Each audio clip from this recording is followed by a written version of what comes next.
अजय जी, आपका स्वागत है बहुत बहुत न्यूज एक्सप्रेस में। अजय जी अजय जी जुड़ेंगे हमारे साथ। हम उनसे जानेंगे कि आखिरकार ये जो सब चल रहा है पीएम पद की दौड़ में, इसमें कौन 19 रहेगा, कौन 21 रहेगा। फिलहाल एक रिपोर्ट पर नजर डालते हैं। गुजरात के मुख्यमंत्री और बीजेपी के सबसे बड़े पोस्टर बॉय नरेंद्र मोदी और PM in making Rahul Gandhi के बीच मुद्दों की जंग अब तेज हो चली है। दोनों विकास की बातें करते हैं, दोनों में ही देश को आगे बढ़ाने का जुनून दिखाई देता है। यानी 2014 की जंग अब विकास के मुद्दे पर होगी। सियासी खेल अपना रंग बदल चुका है और सियासतदान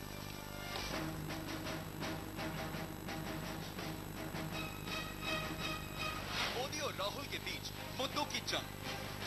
2014 की सियासी जमीन तैयार, मुद्दा बदला, बदले राजनीति के दांव पेच। हमारे यहाँ दुर्भाग्य से ज्यादातर बातें टुकड़ों में सोची जाती है। सरकार है, चलो यार पहले इतना निकल लो, चलो यार अभी ये हो रहा है, चलो। एक लंबी सोच के साथ जिसमें कंसिस्टेंसी हो। You are the cutting edge. You are the people on the first line. And you are the people who are our ambassadors. You are the people who tell the world what this energy is about. बहुत अनिवार्य है कि हम output के बजाय outcome पर focus करेंगे। और अगर हम पूरी व्यवस्था में आउटपुट के बजाय आउटकम पर फोकस करेंगे तो चीजों को इवेल्यूट करने का हमारी सोच बदल जाएगी। But for me, the biggest danger is excluding people. Excluding the poor, excluding the middle class, excluding the tribals, the Dalits. लगता है कि बीजेपी और कांग्रेस ने अपने सियासी खेल का फॉर्मेट बदल लिया है। एक वक्त था जब बीजेपी नरेंद्र मोदी को हिंदुत्व का पोस्टर बॉय बनाकर सत्ता का खेल खेल रही है, लेकिन अब ये मुद्दे पीछे छूटते दिख रही हैं। बात अगर राहुल गांधी की करें तो यहाँ भी खेल के नियम बदल गए हैं। यूपी में झटका खाने के बाद राहुल गांधी को भी ये समझ में आ गया है कि विपक्ष की बुराई करने और नेताओं की धज्जियां उड़ाने से सत्ता की चाबी हाथ नहीं लगेगी। इसलिए दोनों ही नेता जनता को ग्रोथ का पहाड़ा पढ़ा रहे हैं। कभी राहुल गांधी इंडस्ट्री से मिलकर देश की तरक्की में कारोबार का महत्व समझाते हैं, तो मोदी महिला उद्यमियों से मिलकर महिलाओं के सशक्तिकरण की बात करते हैं। लेकिन क्या करें, ये दोनों ही अपनी आदत से मजबूर हैं, पर एक दूसरे के सम्मान में कसीरे गढ़े बगैर इनका काम ही नहीं चलता। Or huge communities. 200 million people. Muslims.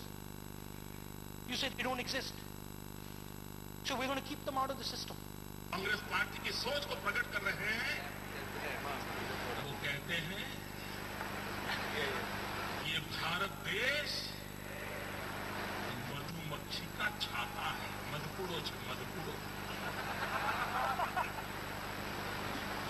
मेरे कांग्रेस के मित्रों, आपके लिए यह देश मधुमक्खी का छाता हो सकता है। हमारे लिए यह देश हमारी मां है। राहुल गांधी अपने बड़े बोलों से जनता का ध्यान खींचने की कोशिश करते हैं।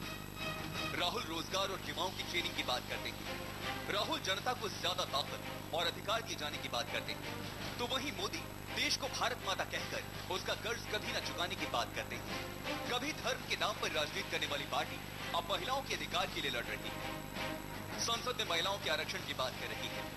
मतलब साफ है, सियासी खेल के पैमाने बदल गए हैं। पहले राजनीति मुद्दों पर हावी थी, लेकिन अब मुद्दे राजनीति पर हावी हैं। तो नरेंद्र मोदी और राहुल गांधी दोनों ही इस वक्त अपनी अपनी पार्टियों के पोस्टर बॉय हैं और दोनों ही अपनी अपनी पार्टियों से सशक्त दावेदार हैं प्रधानमंत्री पद को लेकर। लेकिन सवाल यह है कि जो पोस्टर तक पहुंचे हैं दोनों ही नेता, नरेंद्र मोदी की बात करें, अजय जी पहला सवाल है मेरा आपसे। नरेंद्र मोदी की अगर बात करें तो वो बीजेपी के पोस्टर बॉय बने हैं गुजरात की हैट्रिक के साथ, लेकिन राहुल गांधी अगर कांग्रेस के पोस्टर बॉय बने हैं तो सिर्फ गांधी सरनेम के चलते, क्योंकि इसके पीछे जो लेटेस्ट है वो यूपी की हार है। बिल्कुल आप ठीक कह रहे हैं। मैं आपकी बात से 100% सहमत हूं कि दोनों ही पोस्टर बॉय। देश को पोस्टर बॉय की जरूरत नहीं है। देश को एक सशक्त नेता चाहिए जो देश का मार्गदर्शन कर सके।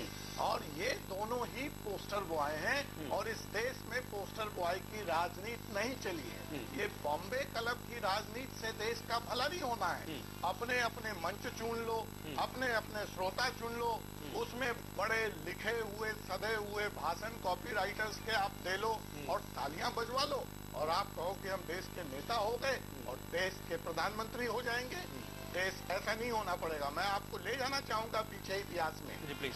इस देश में चंद्रबाबू नायडू ऐसे ही हीरो बन के आए थे आईटी सेक्टर के। मुलायम सिंह जी भी अमर सिंह क्लब के माध्यम से पोस्टर बॉय बने थे, कॉर्पोरेट के बड़े लाभ थे। नरसिम्हा राव आए, बुद्धदेव भट्टाचार्य आए, लेकिन इस देश की जनता ने उनको साल भर में बोर या बिस्तर बांध करके फेंक दिया। एक आदमी भाजपा का इंडिया साइनिंग का कैंपेन बहुत पुराना नहीं है। तो देश की वास्तविकता से, देश की माटी से जब तक नेतृत्व पैदा नहीं होगा, ये दोनों नेता बड़ी बड़ी बातें कर रहे हैं। समाधान सुझाया किसी ने? इनका अंदाज कुड़ेद कर मेरे जख्म को वो कहते हैं कि इलाज में और वक्त लगेगा। समाधान क्या है? क्या इन दोनों नेताओं को यह मालूम है कि इस देश की अधिकांश जनता जो 35 रुपए रोज के महीने के आमदनी पर अमीर मानी जा रही है, ये इस देश की प्लानिंग कहीं उनके भाषण में उस जनता का जिक्र है? हाँ। तो क्या अच्छा हो कि आईना हो जाए मेरा इश्क उनके हुस्न का, और अगर ये दर्द ही दवा देने लगे। इन नेताओं के पास आईना है, इश्क है, हुस्न है, दर्द और दवा दोनों गायब है। ये नीतियों की बात कर रहे हैं। जी जी। लेकिन नीयत कहाँ से लाएंगे? नीयत में खोट है। तो आपकी बात बिल्कुल अक्षरशः सत्य है। ये पोस्टर बॉय हैं और पोस्टर बॉय देश को नेतृत्व नहीं दे सकते। लेकिन अभी जो दोनों की पार्टी की ओर से प्रोजेक्ट किया जा रहा है वो यही, हालांकि राहुल गांधी कभी अपने मुंह से नहीं कहते हैं, सेम विद नरेंद्र मोदी, वो भी कभी अपने मुंह से नहीं कहते हैं, लेकिन इन दोनों के बीच एक कॉम्पिटिशन सा खड़ा हो गया है। कांग्रेस कहती है कि राहुल गांधी बहुत बड़ी छवि के हैं और बीजेपी नरेंद्र मोदी को बड़ी छवि का दिखाने की कोशिश करती है। इस पर मैं आपसे चर्चा करूंगा। एक रिपोर्ट जरा देख लेते हैं कि नरेंद्र मोदी ने एक बार फिर अपने अंदाज में लोगों को सम्मोहित किया। मौका था दिल्ली में फिक्की के महिला संगठन के वार्षिक सेशन का। नरेंद्र मोदी मंच पर आए, बड़े खुशमिजाज अंदाज में उन्होंने बोलना भी शुरू किया। मोदी बोले, जमकर बोले, महिलाओं के सामने ही महिलाओं की शक्ति का गुणगान भी किया। मंच से मोदी बोल रहे थे, लेकिन राजनीतिक पंडितों को राहुल गांधी का चेहरा भी याद आ रहा था।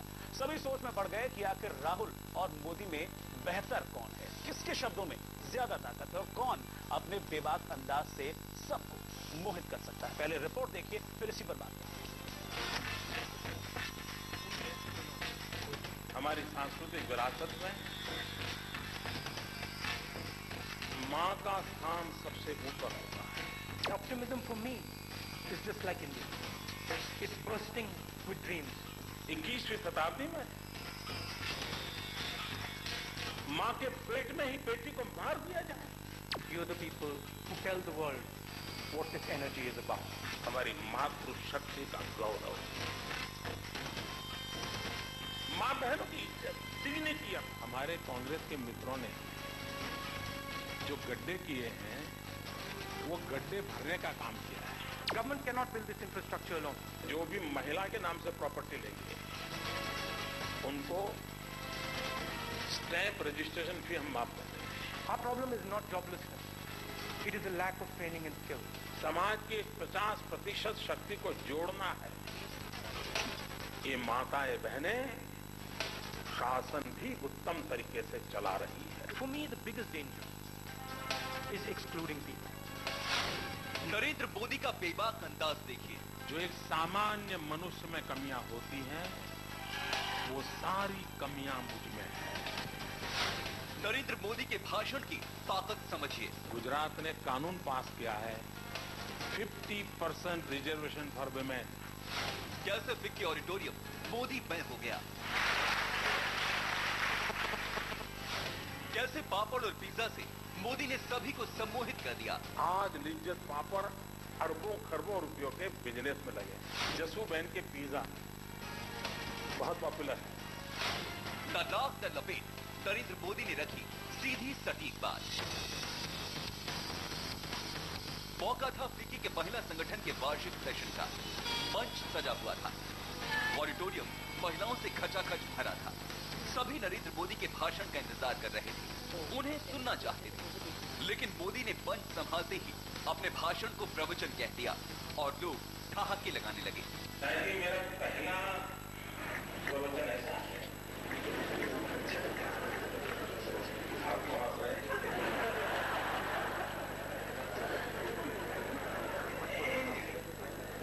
पहले मुझे बाद में आपके हंसने का कारण बता रहे। आपने देखा मोदी का अंदाज, अब देखिए कांग्रेस के युवराज राहुल गांधी किस तरह अपनी बात रखते हैं। It's bursting with dreams. चेहरे पर संजीदा हाव-भाव, सधी हुई जबान और लोगों तक अपनी बात पहुंचाने का राहुल का तरीका भी लोगों को खूब पसंद आता है। Or huge communities. 200 million people. Muslims. You said they don't exist. So we're going to keep them out of the system. Narendra Modi और राहुल गांधी के भाषण के अंदाज में कुछ समानताएं भी। वो मंच से ही जनता से जुड़ने की कोशिश करते हैं और आम बोलचाल की भाषा में चुटीले बात करते हैं। देश को डुबो दिया, गरीब के घर में चूल्हा नहीं जल रहा है, महंगाई गरीब को मार रही है और दिल्ली में बैठी हुई सरकार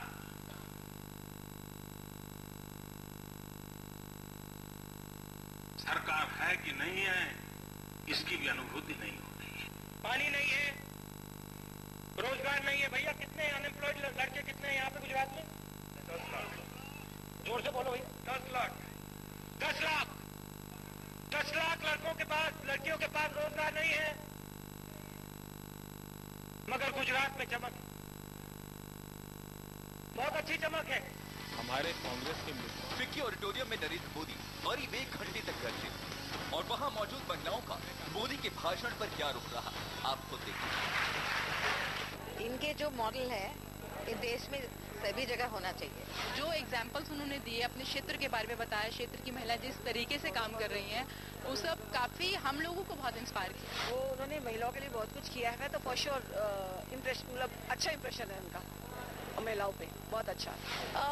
हाँ, मोटिवेटिंग था जो उन्होंने कहा स्पेसिफिकली, उस बात को अगर मैं लेके चलते, इट वॉज वेरी इंस्पायरिंग। हमारी मातृ मोदी बंद से गरजते जरूर हैं, लेकिन वो अपना आपा नहीं खोते। उनके चेहरे के हाव भाव ज्यादा नहीं बदलते, हमारे संजीदा भी होते, चुटकी भी लेते। लेकिन कांग्रेस के युवराज राहुल को गुस्सा भी आ जाता है। यूपी में चुनाव प्रचार के दौरान किस तरह उन्होंने कागज को फाड़ा था, ये सारे देश ने देखा। मोदी को बीजेपी का समर्थन, तो कांग्रेस राहुल को प्रधानमंत्री के रूप में देखना चाहती है। लेकिन सवाल जनता के सामने है कि आखिर कौन है बेहतर विकल्प, मोदी या राहुल? कौन है बेहतर विकल्प, नरेंद्र मोदी या राहुल गांधी? अभी हाल ही में हमने देखा है कि किस तरीके से दोनों अलग अलग मंचों से बातें तो करते हैं, लेकिन बातें कम, वो जवाब ज्यादा लगता है। अजय जी हमारे साथ लगातार जुड़े हुए हैं। अजय जी, हमने भी देखा है कुछ दिनों में कि राहुल गांधी मधुमक्खी का छत्ता कहते हैं, मोदी कहते हैं छत्ता नहीं, ये माँ है। फिर कांग्रेस की ओर से बयान आता है, मधुमक्खी के छत्ते की परिभाषा समझाई जाती है। राहुल गांधी पानी के मुद्दे पर गुजरात भेजते हैं। यानी कि कुल मिलाकर कहने का मतलब ये है कि ये कहने की कोशिश की जा रही है अलग अलग मंचों से कि तू अच्छा या मैं अच्छा। बिल्कुल आप ठीक कह रहे हैं कि मधुमक्खी का छत्ता, और वो उसका मतलब क्या है। मोदी जी का अगर उसके पहले फिक्की के, राहुल गांधी के भाषण के पहले जो भाषण का हम देखें तो उसमें भी वो भारत को सपेरों का और सांपों का देश कहते हैं। और फिर वो मधुमक्खी का छत्ता। सवाल ये है कि बहस इस शब्दावली पे होनी है या बहस जो भारत के वास्तविक मुद्दे हैं उन पे। जहां तक वो भारत को अपनी माता बता रहे हैं और माटी के कर्ज बताने की बात कर रहे हैं, तो हमने एक ऐसा ही नारा थोड़े दिन पहले ही माँ, मानुष और माटी का नजारा देखा है इस देश में। माँ, मानुष और माटी के नजारे पे वामपंथियों की सरकार को ममता जी गिरा करके वेस्ट बंगाल में सत्ता में आई। और आज क्या हो रहा है वहाँ कि उनकी पार्टी का एक आदमी या फेसबुक पर सवाल उठाता है कि आपको उस SFI और ASI के लड़के के लिए जिसकी मौत पुलिस में हुई है उनके घर होना चाहिए था, न कि आपको IPL के मैच में होना चाहिए था। तो उसको धमकी मिलते हैं। कोई कार्टून अगर बना करके कोई प्रोफेसर लगाता है तो उसको गिरफ्तार कर लिया जाता है।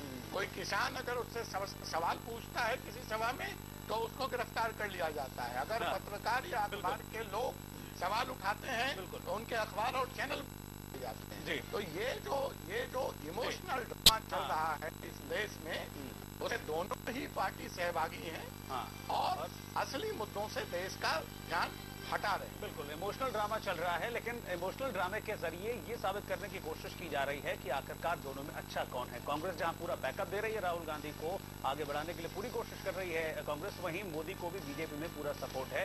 कौन बेहतर हो सकता है, इस पर हम एक छोटे से ब्रेक के बाद बात करेंगे। आप हमारे साथ बने रहिए। Muslims, you said we don't exist, so we're going to keep them out of the system. माँ का स्थान, नारी का स्थान सर्वोपरि माना गया है।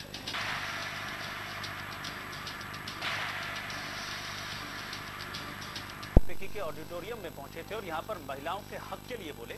साथ ही उन्होंने कांग्रेस पर भी निशाना साधा है। दूसरी तरफ राहुल गांधी भी अपने अंदाज में मोदी पर हमला करने से कभी नहीं चूकते हैं। मोदी और राहुल में से बेहतर कौन है, इस बहस में फिलहाल मोदी बढ़त देते दिख रहे हैं। आज में हमारे यहाँ एक जसू बहन के पिज्जा बहुत पॉपुलर है। जसू बहन के पिज्जा, और पिज्जा हट के बगल में अगर उसका आदमी स्टॉल लेकर के खड़ा है तो हमारे यहाँ पढ़ा लिखा नौजवान होगा तो भी जसू बहन के पिज्जा को हाथ लगाता है, उधर नहीं लगाता। सुना, मोदी ने गुजरात की जसूबेन के पिज्जा का जिक्र किया। राहुल गांधी ने जब संसद में कलावती नाम की महिला का जिक्र किया था तब मीडिया में उन्हें खूब सुर्खियां मिली। बाद में कलावती की बदहाली की रिपोर्ट मीडिया में आने के बाद राहुल की आलोचना भी हुई। बात जब राहुल बनाम मोदी की हो तो मोदी कांग्रेस पर हमला करने से नहीं चूकते। 4 अप्रैल को सीआईआई की मीटिंग में राहुल के भाषण के बाद फिक्की में मोदी ने अपने तर्कश से तीर छोड़े। अभी जो कुछ भी हुआ है ना, वो तो मैंने हमारे कांग्रेस के मित्रों ने जो गड्ढे किए हैं वो गड्ढे भरने का काम किया है। अभी हम लेवल प्ले फील्ड पे लाए हैं। इतनी मेहनत के बाद आप कल्पना करिए कि कितने भयंकर गड्ढे करके गए होंगे। अब लेवल प्ले फील्ड लाए हैं और अब भव्य दिव्य गुजरात निर्माण करने का काम शुरू हो रहा है। कांग्रेस ने अपने युवराज राहुल गांधी को उपाध्यक्ष बनाकर उनका कद बढ़ा दिया, तो वहीं बीजेपी ने भी हाल ही में मोदी को नई जिम्मेदारी दी है। बीजेपी ने प्रधानमंत्री पद के उम्मीदवार के लिए भले ही मोदी का नाम औपचारिक तौर पर न घोषित किया हो, लेकिन लोकसभा चुनाव राहुल बनाम मोदी का ही होगा। ऐसे में राहुल और मोदी की तुलना पर राजनीतिक जानकार क्या कहते हैं, आपको सुनाते हैं। देखा जाए तो नरेंद्र मोदी ये चाहते हैं कि जो अगला चुनाव है वो मोदी वर्सेस राहुल के रूप में तब्दील हो जाए। ये नरेंद्र मोदी की तरफ से कोशिश है, लेकिन जहां तक राहुल गांधी की बात है वो अभी ऐसी मुझे नहीं लगता है कि वो ऐसी चाहेंगे कि चुनाव जो है वो इन दोनों की गोधरा दंगों के बाद ही लगातार मोदी पर सियासी हमले होते रहे। उनको कट्टर छवि का नेता बताकर निशाना साधा जाता है। ऐसे में जब भी मोदी को मौका मिलता है वो इशारों में अपनी बेगुनाही को इस तरह बयान कर ही देती है। कोई मनुष्य पूर्ण नहीं होता है। हर एक के भीतर कुछ न कुछ कमियां होती है। कमियां मुझ में भी है।